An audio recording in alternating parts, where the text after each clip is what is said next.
অনেক পড়াশোনা করার একটা বড় ফায়দা হচ্ছে যে এটা জানা যায় সব শেষে যে আমি কিছুই জানি না। এবং শিক্ষার্থীদের জন্য গোটা বিশ্ব খোলা, the entire world is open for you. তোমরা বিশ্ব জয় করতে পারো। তোমরা ঢাকা বিশ্ববিদ্যালয়ে যাবে, ঢাকা বিশ্ববিদ্যালয়ে যে আমাদের কোরআনের আলো ছড়িয়ে দেওয়ার দরকার আছে না নাই বলো? তোমরা চট্টগ্রাম বিশ্ববিদ্যালয়ে যাবে, তোমরা অক্সফোর্ডে যাবে, তোমরা এমআইটিতে যাবে, তোমরা হার্ভার্ডে যাবে। তুমি জানোই না যে আল্লাহ তাআলা তোমাকে দিয়ে কোন খেদমত নিতে পারে।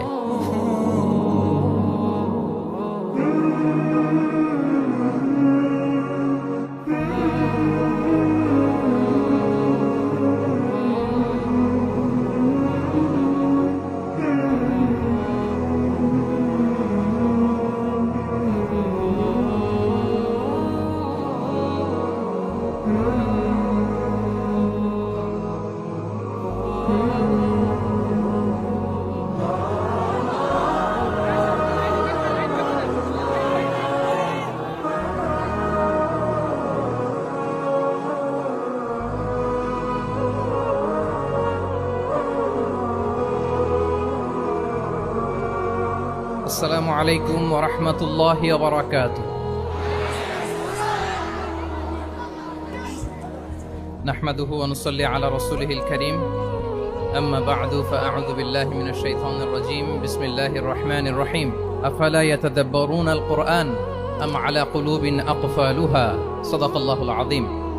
রাব্বি ইশরাহ লি সাদরি ওয়া ইয়াসসির লি আমরি ওয়াহলুল উকদাতাম মিন লিসানি ইয়াফকাহু কওলি। তানজিমুল উম্মাহ ফাউন্ডেশন কর্তৃক আয়োজিত 13তম হিফজুল কোরআন অ্যাওয়ার্ডের আজকের এই চমৎকার আয়োজনে, এই চমৎকার অনুষ্ঠানে আপনারা যারা উপস্থিত হয়েছেন আপনাদের সবাইকে জানাচ্ছি আন্তরিক শুভেচ্ছা এবং মোবারকবাদ। আহলান ওয়া সাহলান ওয়া মারহাবান বিকুম ফি হাযাল লিকা আত-তাইয়িব আল মুবারাক। আমি শুরুতেই আল্লাহ রাব্বুল ইজ্জা ওয়াল জালালের দরবারে শুকরিয়া জ্ঞাপন করছি, যিনি আমাদেরকে এরকম চমৎকার একটি বরকতময় প্রোগ্রামে একত্রিত করেছেন। আমরা সবাই পড়ছি কালিমাতু শুকর আলহামদুলিল্লাহ। আল্লাহ তাআলার দরবারে শুকরিয়া জ্ঞাপনের পাশাপাশি আমি আজকের প্রোগ্রামের যারা অর্গানাইজার, আয়োজক, তাদেরকে অন্তরের অন্তঃস্থল থেকে শুকরিয়া জানাতে চাই। এরকম চমৎকার প্রোগ্রামে আমাকে ইনভাইট করবার জন্য আমি অত্যন্ত সম্মানিত বোধ করছি। এরকম চমৎকার একটি কোরআনের প্রোগ্রামে অংশগ্রহণ করার সুযোগ পেয়ে আজকের প্রোগ্রামে উপস্থিত আছেন তানজিমুল উম্মাহ ফাউন্ডেশনের সম্মানিত পরিচালনা পর্ষদ, উপস্থিত আছেন তানজিমুল উম্মাহ ফাউন্ডেশনের সম্মানিত শিক্ষকবৃন্দ, শুভাকাঙ্ক্ষীবৃন্দ, অভিভাবক মণ্ডলী এবং হেফজ কমপ্লিট করা শিক্ষার্থী বন্ধুরা, সাংবাদিক বন্ধুরা, ভলান্টিয়ার্স, আমি সবাইকে আবারও অন্তরের অন্তঃস্থল থেকে শুভেচ্ছা জানিয়ে শুরু করছি। শুরুতে আমি আজকের প্রোগ্রামের যারা মধ্যমণি, যারা হুফাজুল কোরআন, যারা অ্যাওয়ার্ড রিসিভ করেছে তাদেরকে আমি অফিসিয়ালি কংগ্রেচুলেট করতে চাই, অভিনন্দন জানাতে চাই যে তোমরা অনেক বড় একটি অর্জন ইতিমধ্যে সম্পন্ন করেছো, আলহামদুলিল্লাহ। এটা একটা হিউজ মাইলস্টোন। এটা যে কত বড় একটা নেয়মা বা সৌভাগ্য এটা কল্পনা করা যায় না। যে কোরআনকে বলা হয় এটা বিয়ন্ডলেস, বাউন্ডলেস, বটমলেস, মহাবিশ্বের মহাবিশ্বয় মহাগ্রন্থ আল কোরআন আল কারীমকে তোমরা তোমাদের সিনায় ধারণ করেছো। এটা অনেক বড় সৌভাগ্যের একটা ব্যাপার। আল্লাহ তাআলা ইরশাদ করছেন, ইন্না নাহনু নাযালনা যিকরা ওয়া ইন্না লাহু লাহাফিযুন। নিশ্চয় আমি এই কোরআনকে নাজিল করেছি এবং এই কোরআন আল কারীমকে সংরক্ষণের দায়িত্ব আমি নিজেই নিয়েছি। কোরআন আল কারীমকে পৃথিবীতে প্রিজার্ভ করা বা সংরক্ষণ করা এটা আল্লাহ তাআলা তোমাদের মাধ্যমে করেছে। আলহামদুলিল্লাহ সুম্মা আলহামদুলিল্লাহ। এটা অনেক বড় সৌভাগ্যের ব্যাপার এবং সবার নসিবে এটা থাকে না। যাদেরকে আল্লাহ তাআলা পছন্দ করেন, যারা চুজেন পার্সোনালিটি টু আল্লাহ সুবহানাহু ওয়া তাআলা, শুধুমাত্র কেবলমাত্র একমাত্র তাদেরকেই আল্লাহ তাআলা এই সৌভাগ্য দান করেন। তো এই যে মাইল ফলক তোমরা স্পর্শ করেছো, এটা তোমাদের জীবনের অনেক বড় একটা অর্জন এবং নানা ধরনের খুশ নসিব তোমাদের ব্যাপারে ঘোষিত হয়েছে হাদিসে। আল মাহিরু বিল কোরআন মা আস-সাফারাতিল কিরামিল বারারা ইকরা ওয়ারতাকি ওয়ারাত্তিল কামা কুনতা তুরাত্তিলু ফিদ দুনিয়া ফাইন্না মানজিলাতাকা ফি আখিরি আয়াতিন তাকরাউহা। আজকের এই অ্যাওয়ার্ড গিভিং সেরিমনিতে এসে তোমাদের কত ভালো লাগছে। সবার চেয়ে তোমরা আলাদা, স্পেশাল পোশাক তোমাদের জন্য ক্রেস্ট দেয়া হয়েছে, সামনে এসে ফটো সেশনে অংশগ্রহণ করছো। এর চেয়েও অনেক বড় একটা কনফারেন্সে, এর চেয়ে অনেক বড় একটা কনভেনশন হলে, এর চেয়ে অনেক বড় আয়োজন করে সেদিন তোমাদেরকে বলা হবে ইকরা, ওয়ারতাকি ওয়ারাত্তিল কামা কুনতা তুরাত্তিলু ফিদ দুনিয়া, পড়ো ধীর স্থির ভাবে পড়ো, যেমনি দুনিয়াতে পড়তে তার তিলের সাথে। ঠিক যতটুকু পড়বে ততটুকু করবা, আল্লাহর সান্নিধ্য তোমরা পাবে। যতটুকু পড়বে ঠিক ততটুকু জান্নাতে তোমাদের ভবনগুলো উঁচু হতে থাকবে। আল্লাহু আকবার। এখন তোমাদের কেমন ফিল হচ্ছে এই দুনিয়াতেই যদি এত চমৎকার অ্যাওয়ার্ড গিভিং সেরিমনিতে তোমাদেরকে সম্মান দেওয়া হয়, সেদিনের সেই প্রোগ্রামে যদি তোমরা অংশগ্রহণ করতে পারো, কেমন লাগবে তোমাদের বলো? ভাল লাগবে সেদিন? আমরা সেদিনের সেই মাহেন্দ্র ক্ষণে যেন আমরা রিওয়ার্ডেড হতে পারি, পুরস্কৃত হতে পারি, সেই প্রত্যাশা আমরা আল্লাহর কাছে রাখছি। আমরা সবাই পড়ছি আল্লাহুম্মা আমিন। তো এই যে বিশাল এক কর্মযজ্ঞ তোমরা শেষ করেছো, আল্লাহর কালামকে তোমরা হেফজ করেছো, এখানেই শেষ নয়। This is just beginning. এটা কেবল শুরু। এটা কেবল কি? এটা কেবল শুরু। এই যে মাইল ফলক তোমরা স্পর্শ করেছো, এরপরে অনেক দূর তোমাদেরকে যেতে হবে। মাইলস টু গো, অনেক দূর যেতে হবে। এখন যেটা তোমাদের করতে হবে, কনসিস্টেন্ট রিভিশনে থাকতে হবে, মোরাজা করতে হবে এই কোরআনকে। এই কোরআনকে হেফজ করে ফেলা এটা সহজ, কিন্তু এটাকে টিকিয়ে রাখা বড্ড কঠিন। আমরা অনেক হাফেজে কোরআনদের সাথে পরিচয় হয়, তারা বলে যে শেখ হেফজ করেছিলাম কিন্তু এখন মনে নাই, ভুলে যায়। তো হেফজ করে ফেলাটা সহজ, কিন্তু এটা সিনায় রাখা মরণ অবধি, যতদিন দুনিয়াতে বেঁচে থাকি ঠিক ততদিন এই কোরআনকে প্রিজার্ভ করা, সিনাতে রাখা, এটা বড্ড কঠিন, অনেক বড় চ্যালেঞ্জ এটা তোমাদের জন্য। সো এই continuous revision of the holy Quran, এটা তোমাদের লাগবে। আল মুদাওয়ামাতু আলা কিরাআতিল কোরআন, প্রতিদিন ডেইলি বেসিসে এটা তোমাদের ডেইলি ওজিফা করে নিতে হবে। আমি সম্মানিত অভিভাবকবৃন্দ যারা আছেন তাদেরকেও বলবো যে এটা একটা টিম ওয়ার্ক, আপনাকেও হেল্প করতে হবে এখানে। আপনার বাচ্চা কোরআন তেলাওয়াত করবে, আপনাকে শোনাবে, আপনি তাদেরকে শোনাবেন। এই টিম ওয়ার্কের মধ্য দিয়ে এই কোরআন প্রিজার্ভ হবে, এটা থাকবে। এটা বড্ড জটিল। কোরআন হেফজ করা সহজ, কিন্তু এটাকে ধরে রাখা খুবই কঠিন। সো তোমাদের জন্য first and foremost reminder tonight, প্রথম রিমাইন্ডার হচ্ছে যে রেগুলার বেসিসে এই কোরআনকে মোরাজা করতে হবে, তা না হলে এই কোরআন থাকবে না।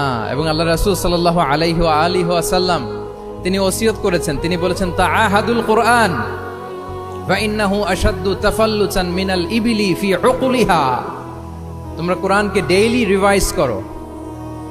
যারা তোমরা হেফজ কমপ্লিট করেছো, হাফাজাতুল কোরআন, তোমাদেরকে উদ্দেশ্য করে আল্লাহ রাসূল সাল্লাল্লাহু আলাইহি ওয়া আলিহি ওয়াসাল্লাম বলেন যে তাআহাদুল কোরআন, তোমরা ডেইলি বেসিসে কোরআনকে কি করো? রিভাইজ করো, রিভিশন দাও, মুরাজা করো, এটাকে সম্মান করো।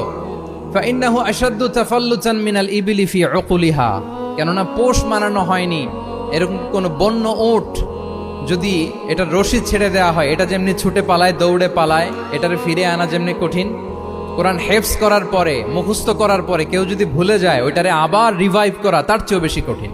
তো এই জন্য ডেইলি বেসিসে রিভাইজ করতে হবে। এবং আল্লাহ রাসূল সাল্লাল্লাহু আলাইহি ওয়া আলিহি ওয়াসাল্লাম তিনিও যাতে ভুলে না যান, বারবার কোরআন পড়তেন, বারবার রিভাইজ করতেন। রাসূল সাল্লাল্লাহু আলাইহি ওয়াসাল্লামের কষ্ট হয়ে যেত, ফলে আল্লাহ তাআলা বলেছেন লা তুহাররিক বিহি লিসানাকা লিতা'জালা বিহি ইন্না আলাইনা জামাআহু ওয়া কুরআনা ফাইদা ক্বরানাহু ফাত্তাবি' কুরআনা। নবী, আপনি তাড়াহুড়ো করে, এত কষ্ট, এত প্রেসার আপনার উপর নেওয়ার দরকার নেই, আমি আপনাকে পড়িয়ে দেব।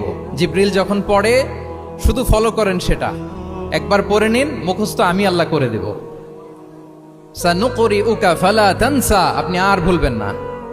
এরপরে আল্লাহ রাসূল সাল্লাল্লাহু আলাইহি ওয়া আলিহি ওয়াসাল্লাম রেগুলার বেসিসে কোরআন পড়তেন, সাহাবাদেরকে কোরআন শোনাতেন, আবার সাহাবাদের কাছ থেকে কোরআন শুনতেন। সো এই কোরআনকে যদি তোমরা তোমাদের সিনায় আজীবনের জন্য রেখে দিতে চাও সযত্নে, তোমাদেরকে রিভিশন দিতে হবে। এখন খুব বেশি বেশি revise and revise, revise after revise তোমাকে দিতে হবে। এবং সারা বছর কোরআনের যতটুকু নাজিল হতো, আল্লাহ রাসূল সাল্লাল্লাহু আলাইহি ওয়া আলিহি ওয়াসাল্লাম রমাদান আল মুবারাকে জিবরিল আলাইহিস সালামের সাথে রিভিশন করতেন। সারা বছর যা নাজিল হলো, এটা আল্লাহ রাসূল সাল্লাল্লাহু আলাইহি ওয়াসাল্লাম জিবরিল আলাইহিস সালামকে শোনাতেন, আবার জিবরিল আলাইহিস সালাম আল্লাহ রাসূল সাল্লাল্লাহু আলাইহি ওয়াসাল্লামকে অতটুকু শোনাতেন। যে বছর তিনি ইন্তেকাল করবেন, ওই বছর দুইবার তিনি গোটা কোরআনকে জিবরিল আলাইহিস সালামের সামনে পেশ করেছেন, শুনিয়েছেন। আবার জিবরিল আলাইহিস সালাম দুইবার আল্লাহর হাবিব সাল্লাল্লাহু আলাইহি ওয়া আলিহি ওয়াসাল্লামকে শুনিয়েছেন। আল্লাহু আকবার। তাহলে এটাই হচ্ছে সুন্নাহ। তিনি তো পৃথিবীর প্রথম হাফেজ নাকি? আল্লাহ রাসূল সাল্লাল্লাহু আলাইহি ওয়াসাল্লাম প্রথম হাফেজ ছিলেন না? উনি রেখেছেন কিভাবে কোরআনকে? প্রিজার্ভ করেছেন কিভাবে? রিভিশনের মাধ্যমে, রিভিশন এন্ড রিভিশন। তাহলে the first and foremost reminder for tonight in this ceremony for all of you today, you have to revise a lot, you have to recite a lot. প্রতিদিন recite করতে হবে, প্রতিদিন revise দিতে হবে। এটা আমাদের মনে থাকবে তো নাকি? শিক্ষার্থী বন্ধুরা আওয়াজ করো, মেক এ নয়েজ। মনে থাকবে ইনশাআল্লাহ বিইذনিল্লাহ। তাহলে প্রথম কাজ হচ্ছে আমাদেরকে রিভাইজ করতে হবে। পাশাপাশি এই যে 114 সূরা তোমরা এই সিনার ভিতরে নিয়ে নিলা, মুখস্থ করে ফেললা, আল্লাহ তাআলা যা বলার তিনি সব এই কোরআনে বলে দিয়েছেন, নতুন করে আর কিছু বলবেন না। এটা তো দ্য লেটেস্ট রিভিলেশন, এরপরে আর কোনো ওহী আসবে না, প্রত্যাদেশ আসবে না। ফলে আল্লাহ তাআলা আমাদেরকে যা বলার সব বলে দিয়েছেন। মুখস্থ করার বড় কাজ এখন যেহেতু শেষ, এবার আমরা বোঝার জন্য উঠে পড়ে লাগবো। কোরআনকে বুঝতে হবে আমাদের মাতৃভাষায়। এই কোরআনের মর্মবাণী, মর্মার্থ, আল্লাহ তাআলা কি ডুজ এন্ড ডোন্টস আমাদের জন্য দিয়েছেন, কি করা যাবে কি করা যাবে না সব তিনি বলে দিয়েছেন। এটা আমাদেরকে বুঝতে হবে। আমরা গত বছর একটা বই লিখেছি এক নজরে কোরআন নামে। আমরা খুব সহজে 114 সূরার সামারি, সিনপসিস এই বইটিতে নিয়ে এসেছি। ফলে কেউ কোরআনের বঙ্গানুবাদ পড়ার আগে বা তাফসির পড়ার আগে যদি এক নজর এই বইটাতে একটু চোখ বোলা, একটু গো থ্রু করে, তার জন্য কোরআন বোঝাটা একেবারে সহজ হয়ে যাবে ইনশাআল্লাহ বিইذনিল্লাহ। এই বই ছাড়াও আরো অনেক অনেক বই সম্মানিত লেখকরা তারা লিখেছেন। আমরা যেন কোরআনের সাথে নিজেদের অ্যাটাচমেন্ট বাড়াই, মাতৃভাষায় যেন আমরা কোরআনকে বুঝি, আমরা কোরআনের অনুবাদ যেন ডেইলি বেসিসে পড়ি, কোরআনের সহজ সরল যে তাফসির আছে এই তাফসিরগুলো যেন আমরা পড়ি। এটাকে বলে তাদাব্বুর। যে আয়াত দিয়ে আমি শুরু করেছি, আফালা ইয়াতাদাব্বারুনাল কোরআন আম আলা কুলুবিন আকফালুহা, আল্লাহ বলছেন তারা কি গভীর মনোযোগের সাথে কোরআন পড়বে না, উইথ ভাস্ট কনসেন্ট্রেশন, খুব ধ্যানমগ্নতার সাথে খুব মনোযোগ দিয়ে কি তারা কোরআন পড়বে না, নাকি তাদের হৃদয়ে তালা ঝুলে আছে? আমাদের হৃদয়ের জং ধরা তালা যদি আমরা খুলতে চাই, এটা আনলক করতে হবে আল কোরআন আল কারীম দিয়ে। তাহলে প্রথম রিমাইন্ডার হচ্ছে রিভিশন। আমার প্রিয় হাফেজ ভাই এবং বোনেরা, আমরা যেন রিভিশন দেই বেশি বেশি। 2 নম্বর কথা হচ্ছে আমরা যেন কোরআনের মর্মবাণী বাংলায় বুঝবার চেষ্টা করি, কোরআনের তাফসির যেন আমরা পড়ি, আমরা যেন তাদাব্বুরে কোরআন করি, কোরআনের যে রিফ্লেকশনগুলো আছে এগুলো যেন আমরা ধারণ করতে পারি। তাদাব্বুর শব্দটা বেসিক্যালি এসেছে আরবি শব্দ দুবুর থেকে। দুবুর, দুবুর শব্দের অর্থ হচ্ছে পেছন। যে কোনো জিনিসের পেছনকে বলে, আমাদের পেছনটাকেও বলে দুবুর। তো তাদাব্বুরে কোরআন মানে হচ্ছে কোরআনের যে বাহ্যিক আয়াতের যে অর্থ, এর পেছনের যে গল্পটা, পেছনের যে রহস্য, এই আয়াতের পেছনের যে রহস্য, এটাকে উদ্ঘাটন করার চেষ্টা করা, আত্মনিমগ্ন হওয়া, কোরআনের রহস্য উন্মোচনের জন্য ধ্যানমগ্ন হওয়া, খুব গভীর মনোযোগ দিয়ে with vast concentration and attention কোরআনকে পড়াকে বলে তাদাব্বুরে কোরআন। তাহলে রিভিশনের পাশাপাশি আমাদেরকে তাদাব্বুরে কোরআন করতে হবে। কি পারা যাবে তো ইনশাআল্লাহ? এই কোরআন যে তোমাদেরকে কোথায় নিয়ে যাবে তুমি জানোই না, তোমার কোনো আইডিয়াই নাই এই যে কোরআন তোমাদেরকে কোথায় নিয়ে যেতে পারে।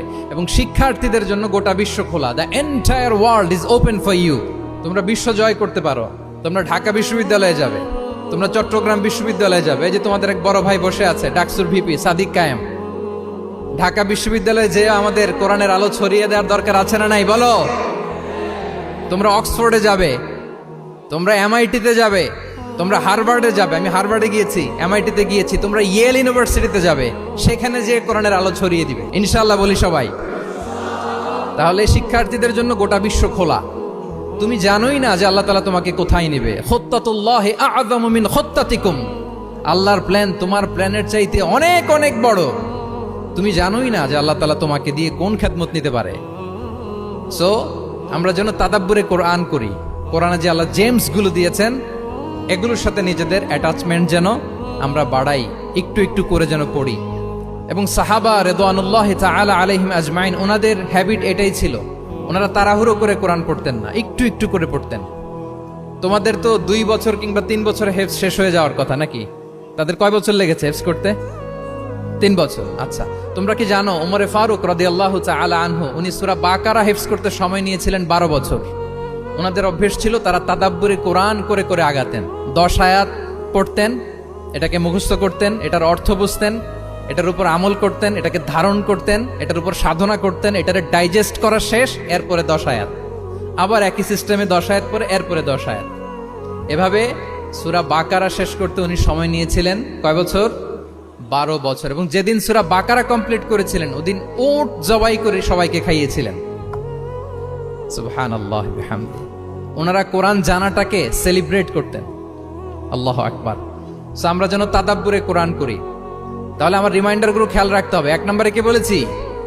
Revision. Let's say all together. 1 নম্বরে কি ছিল? রিভিশন। 2 নম্বরে তাদাব্বুরে কোরআন। সবাই বলি 2 নম্বরে কি ছিল? তাদাব্বুরে কোরআন, বুঝে বুঝে কোরআনের মেসেজগুলোকে হৃদয়ঙ্গম করা, একটু একটু করে হৃদয়ঙ্গম করা, একবারে সব না। কারণ কোরআন নাজিলও হয়েছে একটু একটু করে। হাসাবা হাওয়াইজিল বাশার, মানুষের যত প্রয়োজন ছিল প্রয়োজনের প্রেক্ষাপটে চাহিদার আলোকে একটু একটু করে 23 বছরের লং পিরিয়ড অফ টাইমে কোরআন নাজিল হয়েছে। কোরআন কিন্তু তাওরাত, জাবুর, ইনজিলের মতো, তাওরাতের মতো, জাবুরের মতো কিন্তু কোরআন একবারে নাজিল হয়ে যায়নি। তাওরাত, জাবুর কিন্তু একবারে এট এ টাইমে নাজিল হয়েছে, কিন্তু কোরআন নাজিল হয়েছে কত বছরের সময় নিয়ে? 23 বছর, 23 ইয়ার্স। 23 বছরের লং পিরিয়ড অফ টাইম নিয়েছে। গারে হেরাতে প্রথমে শুরু, মক্কা থেকে প্রায় 10 কিলোমিটার উত্তর পূর্বে 634 মিটার উঁচু প্রথমে নাজিল হলো ইকরা বিসমি রাব্বিকাল্লাযী খালাক, read in the name of your lord who has created, পড়ো তোমার প্রভুর নামে যিনি শিখিয়েছেন। এই তো নাজিল হতে লাগলো, কখনো মক্কায়, কখনো মদিনায়, কখনো ঘরে, কখনো বাইরে, কখনো মরুভূমিতে, কখনো বাজারে, কখনো যুদ্ধের ময়দানে। রাসূল যেখানে, সাথে সাথে কোরআনও সেখানে, একটু একটু করে। আল্লাহ রাসূল সাল্লাল্লাহু আলাইহি ওয়া আলিহি ওয়াসাল্লাম উনি ওনার জীবনে, পরিবারে, সমাজে যখনই কোনো সংকটের মুখোমুখি হয়েছেন তখনই সমাধান হয়ে হাজির হয়েছে কোরআন। সুবহানাল্লাহ বিহামদিহি। যখনই সংকট তখনই কি? কোরআন। যখনই কোনো প্রবলেম ফেস করেছেন, কোরআন। কারণ কোরআন হচ্ছে দ্য প্রবলেম সলভিং মেথডোলজি। যখনই সমস্যা, সমাধান নিয়ে হাজির হয়েছে কোরআন। তাহলে আমরা যেন তাদাব্বুরে কোরআন করি। পৃথিবীর সবচাইতে ইন্টারেক্টিভ বুক এটা, একটু একটু করে নাজিল হয়েছে, খুবই জীবন ঘনিষ্ঠ। তোমরা যত পড়বে, যত রিসার্চ করবে, যত এক্সপ্লোর করবে, তত এই জ্ঞান, এই নলেজ, এই রহস্য তোমাদের কাছে ধরা দেবে। তাহলে 1 নম্বরে হচ্ছে রিভিশন, 2 নম্বরে হচ্ছে তাদাব্বুরে কোরআন, যেটা বলেছি যে এটা ইন্টারেক্টিভ বুক। যখনই রাসূল সাল্লাল্লাহু আলাইহি ওয়াসাল্লাম সমস্যার সম্মুখীন হয়েছেন তখনই কোরআন আলোকবর্তিকা হয়ে হাজির হয়েছে। এবং কোরআনকে আল্লাহ আলো বলেছেন অনেক জায়গায়, ওয়া আনসালনা ইলাইকুম নূরাম মুবিনা, নূর বলেছেন আল্লাহ তাআলা, এটা আলোকবর্তিকা।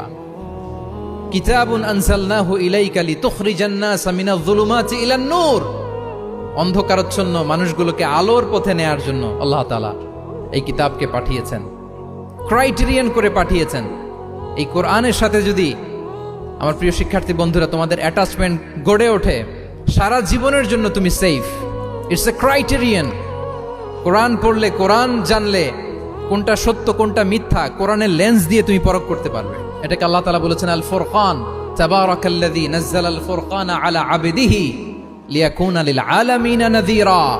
ফুরকান মানে the criterion, it differentiates between right and রং।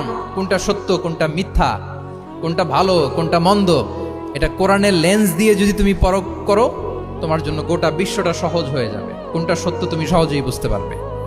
তাহলে আমরা ডেইলি বেসিসে রিভিশন দিব, আমরা কোরআনের সাথে নিজেদের অ্যাটাচমেন্টকে বাড়াবো।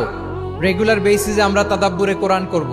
কি করব? তো ইনশাআল্লাহ সবাই একসাথে আওয়াজ করে পড়ে ইনশাআল্লাহ। বিশাল এক কর্মযজ্ঞ তোমরা শেষ করেছো, এবার নতুন কর্মযজ্ঞের পথে তোমরা হাঁটবে। কোরআন তোমরা মেমোরাইজ করেছো এবং এখন জ্ঞানের অন্যান্য যে ব্রাঞ্চ আছে, শাখা প্রশাখা আছে, সেগুলোতে তোমরা বিচরণ করবে।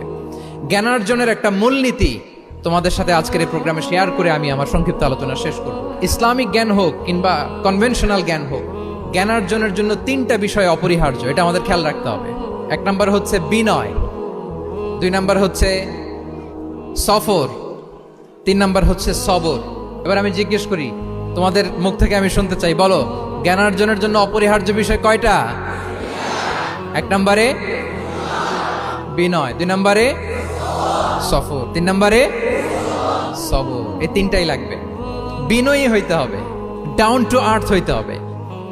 বিনয়ী না হলে, মুতাওয়াদি না হলে আল্লাহ তাআলা এলেমের নূর দিয়ে ওই ব্যক্তিকে ধন্য করেন না। বিনয়ী হইতে হবে। বলা যাবে না যে আমি সব শিখে ফেলছি, আমি সব জানি, আসলে কিছুই জানি না, আসলে কিছুই জানি না। অনেক পড়াশোনা করার একটা বড় সুবিধা হচ্ছে আমি যে কিছুই জানি না এটা জানা যায়। যারা অনেক পড়াশোনা করে, গভীর জ্ঞান অর্জন করে, অনেক পড়াশোনা করার একটা বড় ফায়দা হচ্ছে যে এটা জানা যায় সব শেষে যে আমি কিছুই জানি না। আবুন নওয়াস একটা চমৎকার কবিতা লিখেছেন। উনি বলেছেন, ফাকুল লিমান ইয়াদঈ ফিল ইলমি ফালসাফাতান হাফিজতা শাইআন ওয়া গাবাত আনকা আশিয়াউ। যে বলে যে আমি সব জানি, তুমি তার বৃদ্ধাঙ্গুলি দেখিয়ে বলা তুমি কিছুই জানো না, তুমি অল্প কিছু জেনেছো। মহাবিশ্বের অনেক রহস্য তোমার কাছে এখন অধরা, এখনো অধরা, অজানা। ওয়া ফাওকা কুল্লি যী ইলমিন আলিম, জ্ঞানীর উপরও জ্ঞানী আছে, জাননেওয়ালার উপরও জাননেওয়ালা আছে। তাহলে বিনয় যেন আমাদের পোশাক হয়, আমরা যেন বিনয়ী হই। আমরা যার কাছ থেকে নলেজ নিব, ইলম নিব, তার কাছে বিনয়ী হইতে হবে। যেই পাত্রে পানি ঢালবো এটা থাকবে নিচে, আর যেই গ্লাস থেকে ঢালা হবে ওইটা থাকে উপরে। মুসা আলাইহিস সালাম একবার বনি ইসরাইলের মাঝে আলোচনা করছিলেন। হঠাৎ এক লোক বলে যে, ইয়া নবী আল্লাহ, মান আ'লামু ফিল আরদ, বর্তমান পৃথিবীতে সবচেয়ে বড় জ্ঞানী কে? তো মুসা আলাইহিস সালাম বলে ফেললেন, আনা, আমি সবচেয়ে বড় জ্ঞানী। এটা ভুল বলেন নাই, কারণ যাকে আল্লাহ তাআলা ওহির জ্ঞানে ধন্য করেন তিনিই তো সবচেয়ে বড় জ্ঞানী। আল্লাহ তাআলা এই রেসপন্সটা, এই আনসারটা পছন্দ করেন না। আল্লাহ তাআলা চাচ্ছিলেন মুসা আলাইহিস সালাম যদি বলতো যে আল্লাহই ভালো জানে বা আল্লাহু আ'লাম, আল্লাহই সবচেয়ে জ্ঞানী, এটা আল্লাহ পছন্দ করতেন। তো উনি যখন বলে ফেলছেন আমি, আল্লাহ বলে, না মুসা, তুমি যে বলে ফেললে আমি সবচেয়ে বড় জ্ঞানী, তুমি তো সবচেয়ে বড় জ্ঞানী নও, তোমার চেয়ে বড় জ্ঞানী আছে। শুনে তো মুসা আলাইহিস সালাম অবাক, কি আমার চেয়ে বড় জ্ঞানী কোথায়? আল্লাহ বললেন, ইযহাব ইলা মাজমাইল বাহরাইন, দুই সাগরের মিলনস্থলে যাও, ওখানে আমার এক বান্দা আছে ইসমুহু খাদির। এই খাদির, যারে আমরা বাংলায় খিজির বলি আর কি, এই খিজির তোমার চেয়েও জ্ঞানী। আল্লাহু আকবার। আপনারা সূরা কাহাফের তাফসীর পড়লে জানতে পারবেন। গেলেন, নৌকার মধ্যে বসা, হঠাৎ একটা চড়ুই পাখি এসে সাগরের পানি খাচ্ছে। অনেক, to make the long story short, বড় স্টোরিকে আমি ছোট করে বলছি। দুইজন নৌকায় বসা, একটা চড়ুই পাখি এসে সাগরের পানি খায়। তো খিজির আলাইহিস সালাম বললেন, মুসা, চড়ুই পাখিটা দেখতে পাচ্ছ? মুসা আলাইহিস সালাম বললেন, হ্যাঁ দেখতে পাচ্ছি। চড়ুই পাখি যে পানি খেলো এইমাত্র, এটা দেখেছো? হ্যাঁ দেখেছি। পানি খাওয়ার কারণে চড়ুই পাখির চঞ্চুতে, মানে ঠোঁটে যে একটু সাগরের ছিটে ফোটা পানি লেগেছে, দেখেছো? মুসা আলাইহিস সালাম বললেন, হ্যাঁ দেখেছি। তো খিজির আলাইহিস সালাম বললেন, এই যে সাগর থেকে, মহাসাগর থেকে পানি খাওয়ার কারণে চড়ুই পাখির ঠোঁটে সামান্য সাগরের ছিটে ফোটা পানি যতটুকু ঠোঁটে লেগে আছে, এটা হচ্ছে তোমার, আমার আর মহাবিশ্বে আমরা যারা আছি সবার জ্ঞান। আর এই পড়ে থাকা মহাসাগরের পানি হচ্ছে আল্লাহর জ্ঞান। চড়ুই পাখির ঠোঁটে লাগা পানি তোমার, আমার আর পৃথিবীর সবার, আমাদের যে জ্ঞান আল্লাহ দিয়েছেন এটা। আর মহাসাগরের পানিগুলো কার জ্ঞান? ওমা উতিতুম মিনাল ইলমি ইল্লা কালিলা। আল্লাহ বলেন, একেবারে একেবারে ভেরি লিটল, যত সামান্য জ্ঞান দিয়ে আমি তোমাদেরকে দুনিয়ায় পাঠিয়েছি। এজন্য আমি সব জানি, এটা আজকে থেকে আমরা আর বলবো। আমার শিক্ষার্থী বন্ধুরা নয়েজ করো, বলো আমরা বলবো আল্লাহু আ'লাম, আল্লাহ ভালো জানেন। সাহাবাদের এই বৈশিষ্ট্য ছিল, ওনারাও বলতেন আল্লাহু ওয়া রাসূলুহু আ'লাম, আল্লাহ এবং আল্লাহর রাসূল ভালো জানেন। এবং আমাদের ক্লাসিক স্কলারদের এই বৈশিষ্ট্যটা ছিল, অনেক প্রশ্নের উত্তর ওনারা দিতেন না। আমাদেরকে তো প্রশ্ন করলে আমরা হুটহাট উত্তর দিয়ে দিই। অন এন অ্যাভারেজে 10টা প্রশ্ন করলে ইমাম মালিক এর মধ্যে অধিকাংশ প্রশ্নের উত্তরে বলতেন আনা লা আ'লাম, আমি জানি না। আমি জানি না এটা যখন আমরা বলতে শিখি, তখনই বেসিক্যালি আমরা নলেজেবল হয়ে উঠি, জ্ঞানী হয়ে উঠি। তাহলে জ্ঞানার্জনের জন্য অপরিহার্য কয়টা বিষয় বলেছিলাম, মনে আছে না? ঘটনা শুনতে শুনতে কয়টা মোট? 1 নম্বরে বিনয়। আমরা বিনয়ী হব। আওয়াজ করে বলি, আমরা কি হব? আমরা বিনয়ী হব। এই যে আমরা কোরআন হেফজ করলাম, এরপরে তুমি যদি বুখারী হেফজ করো, মুসলিম হেফজ করো, এটা তোমার বাহ্যিক জ্ঞান অর্জন হয়েছে। জ্ঞানের দুইটা সাইড, একটা ইন্টারনাল নলেজ আর একটা হচ্ছে এক্সটার্নাল নলেজ। বাহ্যিক জ্ঞান এটা হয়েছে, আরেকটা আছে ইন্টারনাল নলেজ, এটাকে বলে অন্তর্নিহিত জ্ঞান। ইলমে লাদুন্নি ওয়া আল্লামনাহু মিন লাদুন্না ইলমা।